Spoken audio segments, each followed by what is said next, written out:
Issues with food banks accepting fresh food. Let's just dispel a couple of myths here. Food banks often say we can't stock fresh food because it's perishable. So you imagine, let's do a bunch of hardy veg, carrots, potatoes, for instance. If you were storing them in your house, you're not going to put them in refrigeration, are you? It doesn't need a fridge. They can sit there, and they can sit there for days and days. And let's remember, food banks are about people in a crisis, and they are about giving people food for 2, 3, 4 days.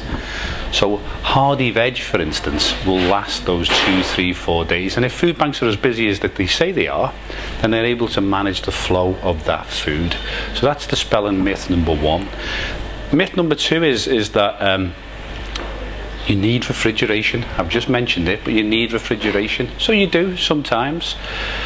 So you imagine you need 2 fridges about as tall as me, if you're a busy food bank, to store some of the milk, and say you're going to stock fresh milk.